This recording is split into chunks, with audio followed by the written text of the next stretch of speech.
നമസ്കാരം. കേരളത്തിന്റെ പോക്ക് പശ്ചിമ ബംഗാളിലേക്കാണെന്ന് പലരും പല ചർച്ചകൾക്കിടയിലും വർത്തമാനങ്ങൾക്കിടയിലും പറഞ്ഞു വയ്ക്കാറുണ്ട്. എന്തുകൊണ്ടാണത്? നീണ്ട 34 കൊല്ലത്തെ ഭരണം, അതായത് 1977 മുതൽ 2011 വരെ നീണ്ടുനിന്ന CPM ഭരണം ബംഗാളിൽ എന്തൊക്കെ മാറ്റങ്ങളാണ് കൊണ്ടുവന്നത്? കേൾക്കുമ്പോൾ പലർക്കും അവിശ്വസനീയമായി തോന്നാം, ഞെട്ടലുണ്ടായേക്കാം. എന്നാലും ഈ ഒരു അവസരത്തിൽ കേരളവും ഇപ്പോൾ പശ്ചിമ ബംഗാളിലെ സമാനമായ രീതിയിലേക്ക് പോയിക്കൊണ്ടിരിക്കുമ്പോൾ ഈ ചർച്ചയ്ക്ക് അല്ലെങ്കിൽ ഇതുപോലൊരു വർത്തമാനത്തിന് പ്രാധാന്യമുണ്ട്. തീർച്ചയായിട്ടും നമുക്ക് അത്തരത്തിലുള്ളൊരു വർത്തമാനത്തിന് പ്രാധാന്യമുണ്ട്. കാരണം എന്ന് വെച്ചാൽ കേരളത്തിൽ നമ്മളിപ്പോൾ കണ്ടുകൊണ്ടിരിക്കുന്നത് ഈ ഒരൊറ്റ യാത്ര മാത്രം എടുത്ത്, അതിനു മുമ്പ് നിരവധി അനുഭവങ്ങൾ നമുക്കുണ്ടെങ്കിൽ പോലും ഇപ്പോഴത്തെ ഈ രാജകീയ എഴുന്നള്ളത്തെന്നുള്ള യാത്ര ഉണ്ടല്ലോ, ആ യാത്ര എടുത്താൽ തന്നെ നമ്മൾ കാണാവുന്നത് അതിനുശേഷം ഇപ്പം എടുത്തിരിക്കുന്ന ചില നിലപാടുകളുണ്ട്, ചില തീരുമാനങ്ങൾ, സർക്കാർ തീരുമാനങ്ങൾ വരാൻ പോകുന്നു എന്ന് പറയുന്നുണ്ടല്ലോ. ഇതെല്ലാം കൂടെ വെച്ച് നമ്മൾ കണക്ക് കൂട്ടുമ്പോൾ സ്വാഭാവികമായിട്ടും പശ്ചിമ ബംഗാളിൽ CPM കഴിഞ്ഞ ഈ പറഞ്ഞതുപോലെ 33-34 വർഷക്കാലം എങ്ങനെയാണോ അടച്ചു ഭരിച്ചത്, മറ്റുള്ളവരെ ഭീഷണിപ്പെടുത്തി, മറ്റുള്ളവരെ ഭയപ്പെടുത്തി, ആ ഭയത്തിൽ നിർത്തിക്കൊണ്ട് വോട്ട് നിർബന്ധമായിട്ടും വോട്ട് കുത്തിച്ച് അങ്ങനെ നീണ്ടുപോയ ഒരു ഭരണ സംവിധാനമായിരുന്നു പശ്ചിമ ബംഗാളിലെ അവസാന കാലഘട്ടങ്ങളിലൊക്കെ ഏകദേശം എല്ലാ കാലഘട്ടത്തിലും ഉണ്ടായിരുന്നത്. അത് ആവർത്തിക്കപ്പെടും കേരളത്തിൽ. അതിന്റെ ഒരു ലാഞ്ചനയാണ് ഇപ്പോൾ കാണുന്നത്. തീർച്ചയായിട്ടും മുമ്പ് കുറച്ച് നാളുകൾക്ക് മുൻപ് വരെ ഫേസ് ചൂരിയും അതുപോലെ ബൂത്ത് പിടിച്ചും കള്ളവോട്ട് ചെയ്തും ഒക്കെയാണ് അധികാരത്തിൽ വന്നതെങ്കിൽ നമ്മൾ ബംഗാളിന്റെ ചരിത്രമൊന്ന് പഠിക്കണം. കാരണം 77 മുതൽ 2011 വരെ നീണ്ടുനിന്ന CPM ഭരണം, അതിൽ 5 തവണ ഇദ്ദേഹം ജ്യോതി ബസു ആയിരുന്നു മുഖ്യമന്ത്രി. അതിനുശേഷമുള്ള 2 തവണ ബുദ്ധദേവ് ഭട്ടാചാര്യ, അങ്ങനെ 7 തവണ CPM ഭരണം നടത്തിയ ഒരു സംസ്ഥാനമാണ് കേരളം. അതിന്റെ ഫലമാണ് ഇന്ന് നമ്മുടെ നാട്ടിൽ കാണുന്ന അതിഥി തൊഴിലാളികൾ കൂടുതൽ പേരും അവിടുത്തെ ബ്രാഞ്ച് സെക്രട്ടറിമാരും അതുപോലുള്ള ആൾക്കാരൊക്കെയാണെന്നാണ് പറഞ്ഞു കേൾക്കുന്നത്. എന്തായാലും ഈ 34 കൊല്ലങ്ങൾക്കിടയിൽ കേട്ടാലറയ്ക്കുന്ന, മനുഷ്യ മനസാക്ഷിയെ ഞെട്ടിപ്പിക്കുന്ന കൊടും ക്രൂരതകളാണ് CPMകാർ അവിടെ നടത്തിയത്. അതിൽ എടുത്തു പറയേണ്ട ഒരു കാര്യം, ഒരു 1970 രാഷ്ട്രപതി ഭരണം ഏർപ്പെടുത്തിയ അതേ ദിവസം, പശ്ചിമ ബംഗാളിൽ രാഷ്ട്രപതി ഭരണം ഏർപ്പെടുത്തിയ അതേ ദിവസം ഒരു ജാഥയുമായി CPM ജാഥ കടന്നു വരുന്നു. ആ വരുന്ന വഴിയിൽ യാതൊരു പ്രകോപനവുമില്ലാതെ ഒരു കുഞ്ഞിന്റെ പേരിടൽ ചടങ്ങ് നടക്കുകയായിരുന്ന ഒരു വീട്ടിലേക്ക് ഈ 100ഓളം പേർ വരുന്ന ഈ ജാഥാംഗങ്ങൾ ഇടിച്ചു കയറുകയും അവിടെയുള്ള 2 സഹോദരന്മാരെ കഴുത്തറുത്തു കൊല്ലുകയും അവിടെ അതിഥിയായി എത്തിയ ഒരു യുവാവിനെയും കഴുത്തറുത്ത് കൊല്ലുകയും ചെയ്തു. മാത്രമല്ല അവരുടെ മൂത്ത ജ്യേഷ്ഠനെ സൈൻകുമാർ എന്നെന്തോ അദ്ദേഹത്തിന്റെ പേര്, അദ്ദേഹത്തിനെ കണ്ണുകൾ ചൂഴ്ന്നെടുത്തു. അതിനുശേഷം ഈ പേരിടാനുള്ള കുഞ്ഞിനെ, 1 വയസ്സ് പ്രായമുള്ള ഈ കുഞ്ഞിനെ എടുത്ത് തീയിലേക്ക് എറിഞ്ഞു. ഇതിനെല്ലാം സഹിക്കാം. അതിനുശേഷം ചെയ്ത കൊടും ക്രൂരത കേട്ടാൽ നമ്മുടെ നെഞ്ചു വിങ്ങും. കാരണം ഈ 2 ആൺമക്കളെ വെട്ടിക്കൊന്നിട്ട ശേഷം ആ അതിഥികൾക്കായി ഒരുക്കി വെച്ചിരുന്ന ഭക്ഷണത്തിൽ നിന്ന് ചോറ് വാരിയിട്ട് കുഴച്ച് ആ ചോറ്, മക്കളുടെ രക്തം പുരണ്ട ചോറ്, ഈ അമ്മയുടെ വായിൽ, മൃഗനയനി ദേവി എന്നാണ് ആ അമ്മയുടെ പേര്, ആ അമ്മയുടെ വായിൽ കുത്തി നിറച്ച് ബലമായി തീറ്റിച്ചു ഈ നരാധമന്മാർ. ഇത് പറയുമ്പോൾ നമ്മള് ഇടയ്ക്കെന്ന് പറയുന്നത് കാശ്മീരിൽ ഇതാണ് സംഭവിച്ചുകൊണ്ടിരുന്നത്. കാശ്മീരിൽ ഒരു കാലഘട്ടത്തിൽ അവിടെ ഈ വെടിവെച്ച് കൊന്നിട്ട് അത് ആ സിനിമയിൽ കാണിക്കുന്നുണ്ട്. ആ കാശ്മീർ ഭയല്ലേ, വെടിവെച്ച് കൊന്നിട്ട് ആ ചോര കൊണ്ട് ആ ചോറ് അരി വാരി സംഭവമുണ്ട്. ഞാൻ പെട്ടെന്ന് ആ ഒരു അനുഭവമാണ്. അപ്പം തമിഴ്നാട്ടിൽ അല്ല, പശ്ചിമ ബംഗാളിലും ഇത്തരം കാര്യങ്ങൾ നടന്നു എന്ന് പറയുമ്പോൾ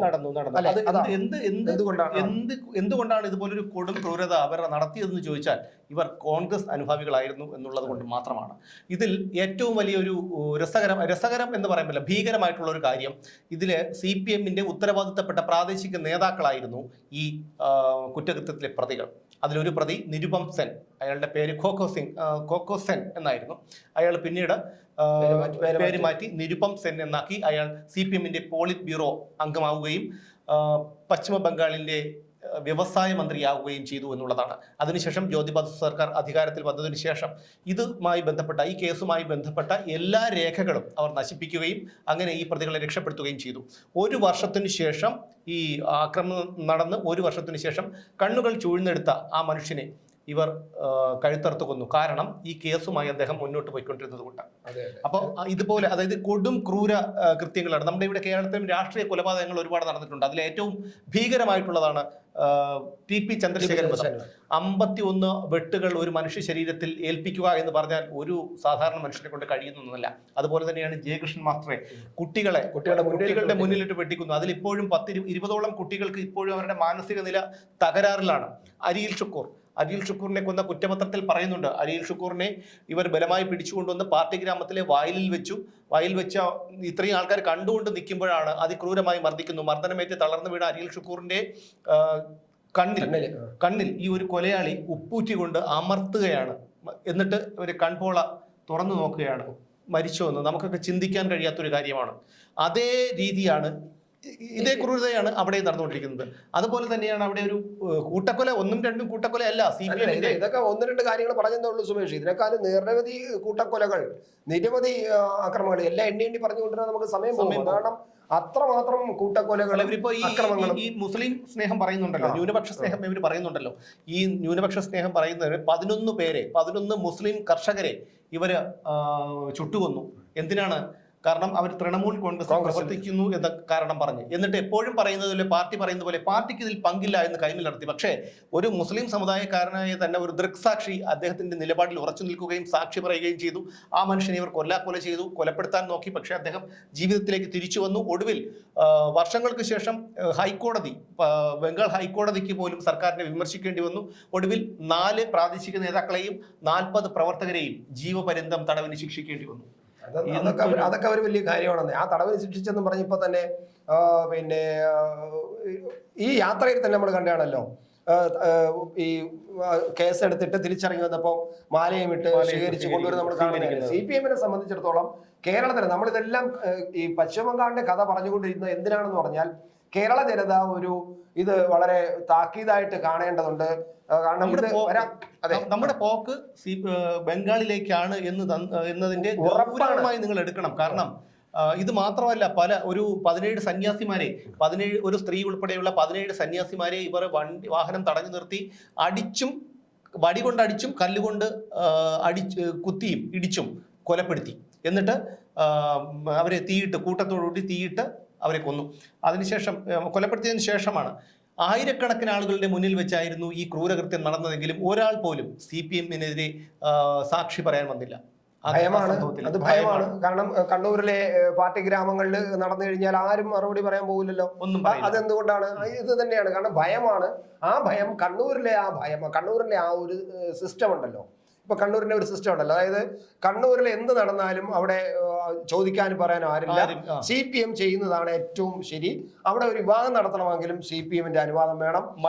ഒരു മരണാനന്തര ചടങ്ങ് നടക്കണമെങ്കിൽ അനുവാദം വേണം. ഒരു ഉത്സവം നടത്തണമെങ്കിൽ പോലും CPM-ന്റെ അനുവാദം വേണം. അങ്ങനെ ആ ഒരു ഗ്രാമത്തിലേക്ക് കടക്കണമെങ്കിൽ പോലും CPM-ന്റെ അനുവാദം വേണം. അങ്ങനെ തേങ്ങ ഇടിക്കാൻ പോലും, ഇപ്പൊ പറഞ്ഞല്ലോ, തേങ്ങ ഇടിക്കണമെങ്കിൽ പോലും എപ്പോ തേങ്ങ ഇടണം, ആര് തേങ്ങ ഇടണം എന്നൊക്കെ തീരുമാനിക്കേണ്ടതും പാർട്ടിയാണ്. അപ്പൊ അങ്ങനത്തെ ഒരു നാടാണ് ഈ കണ്ണൂർ എന്ന് പറഞ്ഞത്. അതുകൊണ്ടാണ് ഈ നമ്മുടെ ഗവർണർ ഒരു ബ്ലഡി കണ്ണൂർ എന്ന് വേണ്ടി പറയേണ്ടി വന്നു. പക്ഷെ അങ്ങനെ പറഞ്ഞിട്ടും യാതൊരു എതിരായിട്ട് സംസാരിക്കാനോ 2 വാക്ക് പറയാനല്ലാതെ പ്രതിരോധിക്കാൻ CPM-ന് ഇപ്പോഴും കഴിഞ്ഞിട്ടില്ല. അപ്പൊ പരാജയമാണ് CPM അവിടെ. ഈ കേസിൽ CPM പരാജയമാണ്. കാരണം ഗവർണറെ പ്രതിരോധിക്കാൻ ആ വാക്ക് പറഞ്ഞിട്ടും കഴിഞ്ഞിട്ടില്ല. അപ്പൊ അങ്ങനെയുള്ള ഒരു കണ്ണൂരിലെ ആ ഒരു ശൈലി ഉണ്ടല്ലോ, ആ ഒരു രീതി, ആ ഒരു പാറ്റേൺ, അത് മൊത്തം കേരളത്തിലേക്ക് കൊണ്ടുവരിക എന്നതാണ് ഈ യാത്രയുടെ പ്രധാന. തീർച്ചയായിട്ടും അത് തന്നെയാണ്. എങ്കിലും ഒറ്റ കാര്യം കൂടി എടുത്ത് പറഞ്ഞോട്ടെ. കാരണം ഇവർ ചെയ്ത മറ്റൊരു കൊടും ക്രൂരത, ഒരു വിവാഹ പാർട്ടി സഞ്ചരിക്കുകയായിരുന്ന 2 ബസ്സുകളെ റോഡിൽ ഇഷ്ടിക നിരത്തി വെച്ച് അർദ്ധരാത്രിയോടുകൂടി തടഞ്ഞു നിർത്തുന്നു. ആ ബസ്സിലുള്ള യാത്രക്കാരുടെ സ്വർണ്ണാഭരണങ്ങളും പണവും മുഴുവൻ ഇവർ കൊള്ളയടിക്കുന്നു. അതിനുശേഷം 6 സ്ത്രീകളെ അടുത്തുള്ള പറമ്പിലേക്ക് ബലമായി കൊണ്ടുപോയി കൂട്ടബലാത്സംഗം ചെയ്യുന്നു. ആ സമയത്ത് വന്ന മറ്റു 2 ബസ്സുകളും ഇവർ തടഞ്ഞിട്ട് ഇതേ ക്രൂരകൃത്യം ആവർത്തിച്ചു എന്നുള്ളതാണ്. അതിനുശേഷം ഈ സ്ത്രീകൾ ബലാത്സംഗത്തിന് ഇരയായി എന്ന് റിപ്പോർട്ട് കൊടുത്ത ഡോക്ടറെ ഇവരെ കൊന്നുകളഞ്ഞു. അപ്പം അത്തരത്തിലുള്ള കൊടും ക്രൂരതകളാണ് ഈ CPM-കാർ നടത്തിക്കൊണ്ടിരുന്നത്. എന്താണ് പാർട്ടിയിലല്ല, ഗൂഢരാജ്. അതായത് ഇവർ സമാന്തര പോലീസിംഗ് സിസ്റ്റം ഉണ്ടാക്കിയെടുക്കുക എന്നുള്ളതാണ്. അവിടെ പോലീസിന് യാതൊരു വിലയും ആ സമയത്തില്ലായിരുന്നു. ഈ ഒരു സംഭവത്തിൽ പോലും പോലീസ് എത്രയോ മാസങ്ങൾ കേസെടുക്കാൻ തയ്യാറായിട്ടില്ലായിരുന്നു. പോലീസ് വെറുതെ ഒരു പടം പോലെ നിൽക്കും, കാര്യങ്ങളെല്ലാം ചെയ്യുന്ന പാർട്ടി പോലീസ് നിസ്സഹായരാണ് അവിടെയും ഇവിടെയും. എന്താണ് ഇപ്പോ നിൽക്കുന്ന അടിക്കുന്നവരെയും കൊല്ലുന്നവരെയും ഒക്കെ ജീവൻ രക്ഷാപ്രവർത്തനം എന്ന് പറഞ്ഞ് പിണറായി വിജയൻ ന്യായീകരിക്കുന്നത് എന്തുകൊണ്ടാണ്?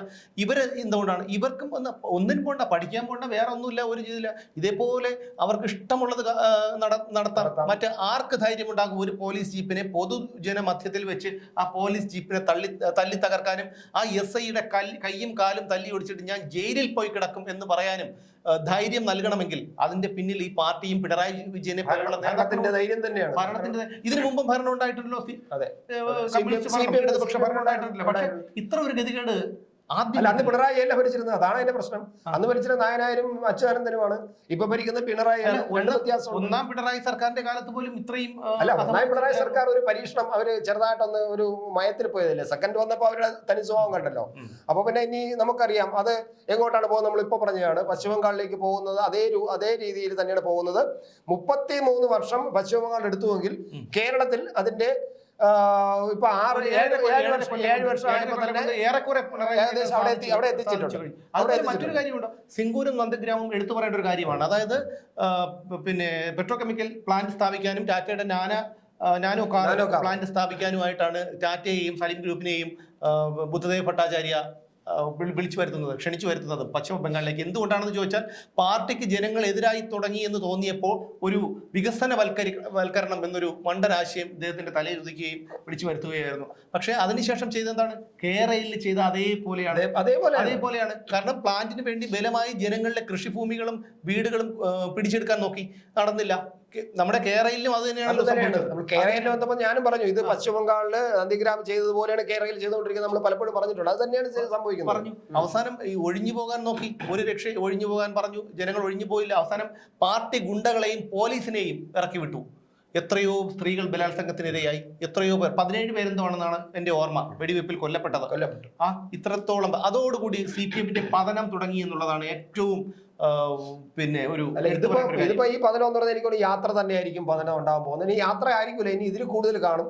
ഇപ്പം എന്തെല്ലാം പുതിയ പരിപാടികൾ നടത്താമോ. നേരത്തെ പറഞ്ഞ ഒരു പാരലൽ സൈന്യത്തിന് ഉണ്ടാക്കിയെടുക്കണം, പാരലൽ ആർമി ഉണ്ടാക്കിയെടുക്കാനുള്ളത്. അതുപോലെ എടുത്തു പറയേണ്ട മറ്റൊരു കാര്യം എന്ന് പറഞ്ഞു കഴിഞ്ഞാൽ ഈ 34 കൊല്ലങ്ങൾക്കിടയിൽ 55,408 രാഷ്ട്രീയ കൊലപാതകങ്ങൾ ബംഗാളിൽ നടന്നു വന്നിട്ടുള്ളതാണ് അനൌദ്യോഗിക കണക്ക്. പക്ഷേ ഈ ബുദ്ധദേവ് ഭട്ടാചാര്യക്ക് തന്നെ സമ്മതിക്കേണ്ടി വന്നു നിയമസഭയിൽ, ഞങ്ങളുടെ കുട്ടികൾ 28,000 പേരെ കൊലപ്പെടുത്തി എന്ന് നിയമസഭയിൽ സമ്മതിക്കേണ്ടി വന്നു എന്നുള്ളതാണ്. അപ്പോൾ 28,000 പേരെ കൊലപ്പെടുത്തി എന്ന് മുഖ്യമന്ത്രി തന്നെ സമ്മതിക്കുമ്പോൾ യഥാർത്ഥ കണക്ക് എത്രയായിരിക്കും എന്ന് നമുക്ക് ഊഹിക്കാവുന്നതേ ഉള്ളൂ. ആരെയും പ്രവർത്തിക്കാൻ മാധ്യമങ്ങളെയും അത് തന്നെയാണ്. നേതാക്കളുടെയും പാർട്ടിയുടെയും അഴിമതികളും ധൂർത്തുകളും ഒന്നും പുറം ലോകത്തെത്തിക്കാൻ മാധ്യമങ്ങളെ ഇവർ അനുവദിച്ചിരുന്നില്ല. കേരളത്തിലും അത് തന്നെയാണല്ലോ ഇപ്പോൾ ഒക്കെ സംഭവിച്ചുകൊണ്ടിരിക്കുന്നത്. അത് തന്നെയാണ്. ഒടുവിൽ എന്തായി? ജനങ്ങൾ ഈ മമതാ ബാനർജിയെ കമ്പി കൊണ്ട് തലക്കടിച്ച് കൊലപ്പെടുത്താൻ ശ്രമിച്ചത്. സാരി വലിച്ചെറിയൊക്കെ പല പ്രാവശ്യം പല സമരത്തിലും ചെയ്തിട്ടുണ്ട്. ഇവരെ അല്ലാതെ തന്നെ ബോധപൂർവം CPM ഗുണ്ടകൾ ഇരുന്ന് പദ്ധതി തയ്യാറാക്കിയിട്ട് അവരെ കമ്പി കൊണ്ട് അടിച്ചു, തള്ളിയിട്ടു. പിന്നെ ഒരടി കൊടുത്തു, തലയ്ക്ക് വീണു, അവരപ്പം തന്നെ വീണു. രണ്ടാമത് വീണ്ടും ഒരടി കൊടുത്തു, അതിന് തല പൊട്ടിച്ചിതറി. മൂന്നാമത് അടിച്ചപ്പോൾ ഒരു പോലീസ് ഓഫീസർ പെട്ടെന്ന് ഒന്ന് പിടിച്ചത് കൊണ്ട് മാത്രമാണ് ഇപ്പോൾ അവിടെ ഒരു മുഖ്യമന്ത്രി എന്നുള്ള നിലയിൽ അവർക്ക് അവിടെ ഇരിക്കാൻ കഴിയും. അല്ലെങ്കിൽ അവരവിടെ കിടന്ന് ചത്തുപോയേനെ. അവരുടെ പ്ലാൻ ആയിരുന്നു. കാരണം ഇവരിനി വളർന്നു വന്നാൽ പാർട്ടിക്ക് ദോഷം ചെയ്യും എന്നുള്ളത് അവർക്ക് മനസ്സിലായിക്കൊണ്ടാണ് അങ്ങനെ ചെയ്തത്.